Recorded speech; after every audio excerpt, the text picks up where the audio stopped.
इस समय हम मौजूद हैं नानपारा तहसील के पास और आज हम यहाँ के जनता से जानेंगे कि अब किस बार 2022 के विधानसभा चुनाव में इसको मुख्यमंत्री के किस सौंपेंगे और कौन होगा 2022 में यहाँ का नया एमएलए।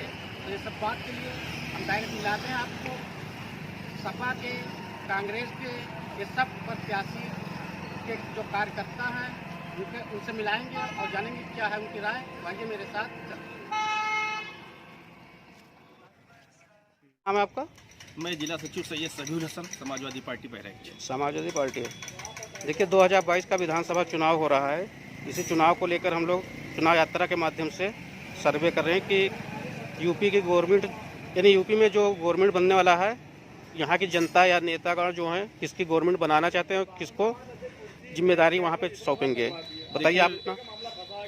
पिछले 5 सालों से जो सरकार इस प्रदेश में है, जिस तरीके से निरंकुशता और निर्दयी और अराजकता का माहौल उन्होंने पैदा किया, चाहे कोरोना काल रहा हो, स्वास्थ्य व्यवस्था चरमरा गई, चाहे कानून व्यवस्था का मामला रहा हो, जहां मनीषा गौतम जैसी लड़की की लाश को जब रेप करके उसका मेडिकल पोस्टमार्टम कराया गया, उसके बाद रात में 2 बजे जलाने का मामला रहा हो, चाहे किसी भी मुद्दे पर रहा हो, ये हर तरीके से फेल सरकार है।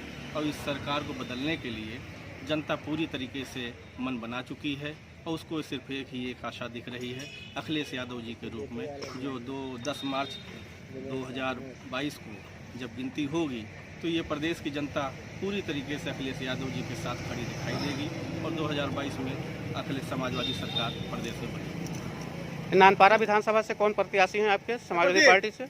हमारे यहाँ राष्ट्रीय अध्यक्ष माननीय अखिलेश यादव जी ने माधुरी वर्मा जी को आशीर्वाद दिया है, जो कि पूर्व में यहाँ विधायक रह चुकी हैं विभिन्न दलों से, और उनमें पूरी तरीके ये क्षमता है कि वो इस बार भी हैट्रिक लगाने जा रही हैं और भारी मतों से जीतेंगी और इस जिले में नहीं बल्कि इस मंडल की सबसे ज़्यादा मतों से जीतने वाली प्रत्याशी होंगी।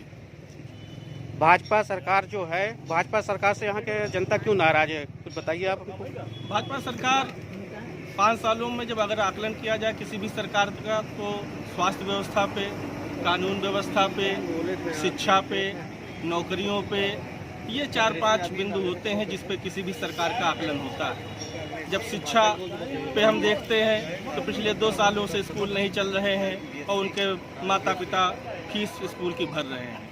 जब हम नौकरियों में देखते हैं तो पिछले 17 साल से सन 17 से करीब आधा दर्जन से ऊपर नौकरियों की वांड निकली है। बच्चों ने फॉर्म भरे हैं, इम्तिहान देने से पहले पर्चे लीक हो जाते हैं और पर्चे लीक होने के बाद वो परीक्षा निरस्त हो जाती है। एक तरीके से दोहन और शोषण करने का काम किया है। कैसे कैसे गरीब बच्चे फॉर्म भरने के लिए उधार लेके लोगों से पैसा लेके भरते हैं, भर्ती होने से पहले परीक्षा निरस्त हो जाती है। कानून व्यवस्था में मैं कहूँ तो एक तरीके से ठोको नीच चल रही है। एक जात विशेष के लोगों को पुलिस प्रशासन में बैठा के जिस तरीके से पूरे जनता को ठोको नीत पर लगाया गया है, जैसे खुशी दुबे का प्रकरण देख लीजिए आप। खुशी दुबे की क्या गलती है?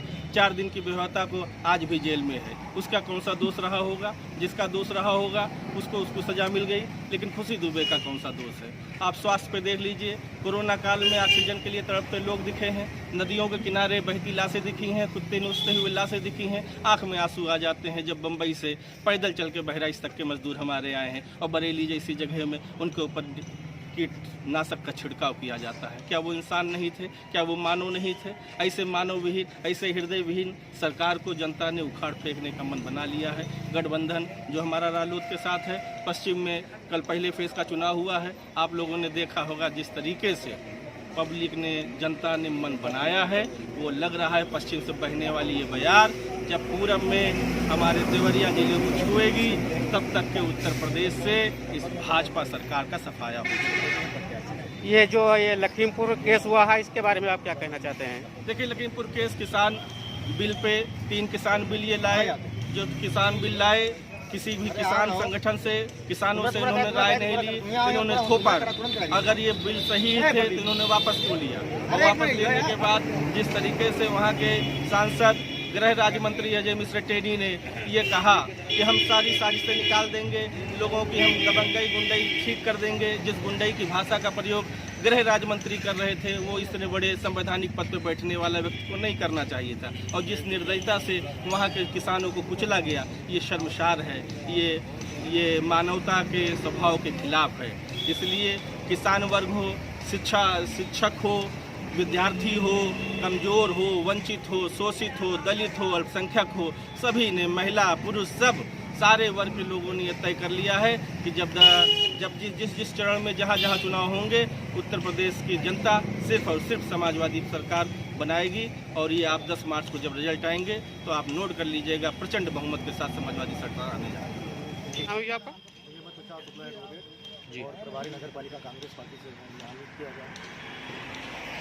ये नानपारा विधानसभा से आपके कौन प्रत्याशी हैं कांग्रेस से? दीदी जी को उतारा गया है जी, कैसा प्रचार चल रहा है इनका? जी, यहाँ प्रचार चल रहा है, हम लोग कोशिश भी कर रहे हैं। जी जी, क्या है यहाँ के जनता की माहौल, क्या है, कैसे दिख रहा है आपको? माहौल अब यही है कि जो भी माननीय प्रियंका गांधी जी द्वारा जो है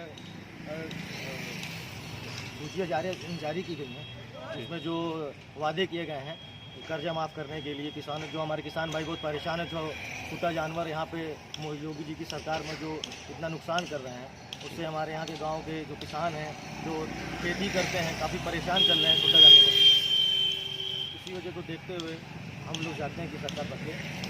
और सर ये जो आपके कांग्रेस के सरकार बनने पे क्या है, छोटा जानवर से लोगों को निजात मिलेगा? निजात मिलेगा उससे। जगह जगह जैसे कि आपने सुना होगा और कि जगह जगह जो गौशालाएँ बन रही हैं वो सिर्फ एक जो है लॉलीपॉप दिया जा रहा है कि नहीं किसी प्रकार कोई गौशालाएँ नहीं बन रही। कुत्ता जानवर आए दिन परेशान करते हैं, रोड पे लोग निकलना दुश्वार है, आए दिन लोगों का एक्सीडेंट होता है, जो चोट खाते हैं, बहुत लोगों की मृत्यु भी हो चुकी है। इसके लिए जो सरकार जिम्मेदार है, सरकार हमारे उत्तर प्रदेश की जो भाजपा सरकार है पूरी तरीके से भ्रष्ट, किसी प्रकार का कोई काम उन्होंने नहीं किया है। सिर्फ उन्होंने एक ही काम किया है 5 सालों में, फूट डालो और राज। जिस प्रकार अंग्रेजों ने फूट डालो राज करने का काम किया था, उसी प्रकार से ये भाजपा सरकार भी अपना काम कर रही है, लोगों को जो है खंडित कर रही है, हिंदू मुस्लिम जो की राजनीति कर रही है। अभी 2 दिन पहले ओम प्रकाश राजभर ने बताया है कि अगर हमारी सरकार बनती है अखिलेश का, तो ये जो छोटा जानवर हैं इनको सिर्फ 3 दिन समय लगेगा, 3 दिन में इसको हम पूरा गोरखपुर योगी जी के यहाँ कर आएंगे। इस पर आप समर्थन करेंगे? करने में बहुत अच्छा होता है, कहने को तो मैं बहुत कुछ कह सकता हूँ। नहीं, अगर ऐसा कर रहे हैं तो समर्थन करेंगे आप लोग? अब वो समर्थन की बात है, अगर वो काम अच्छा करेंगे तो समर्थन करेंगे, काम अच्छा नहीं तो समर्थन नहीं करेंगे। तो सरकार बनने के ऊपर निर्भर करता है, वो 10 मार्च को पता चल जाएगा कि किसकी सरकार बनने की नहीं। आपका क्या नाम है? मेरा पंचमलाल साहू नाम है। पंचमलाल साहू, कौन से गांव में रहते हैं? हम बरगदिया गांव में रहते हैं। मौजा हमारा लालपुर जीपुर लगता है। विधानसभा नानपारा? विधानसभा नानपारा लगता है। ये आप 2022 में जो विधानसभा होने जा रहा है, इसमें आप किसको एमएलए बनाएंगे? किसकी सरकार देखना चाहते हैं यूपी में? हम कमल की सरकार बनाना चाहते हैं। कमल का फूल, जी। यानी योगी जी को फिर से 2022 में मुख्यमंत्री के चेहरे में देखना चाहते हैं। जी जी। प्रत्याशी कौन है आपके यहाँ से? रामनिवास वर्मा। रामनिवास वर्मा। चुनाव चिन्ह का प्लेट है। अच्छा, ये अपना दल से? जी, अपना दल से। चुनाव चिन्ह निशान कब प्लेट है? उन्हीं का यानी मान लो गठबंधन हुआ है इसकी वजह से? सरकार में है। जी जी, तो उन्हीं को आप यहाँ से अपने यहाँ से एमएलए बनाएंगे। कैसा अभी मुलाकात हुआ एक बार उनसे कि नहीं हुआ? हमारी पार्टी के हैं, मुलाकात तो बहुत बार हो चुका है। जी जी, मुलाकात होता है प्रत्याशी से? मुलाकात होता है।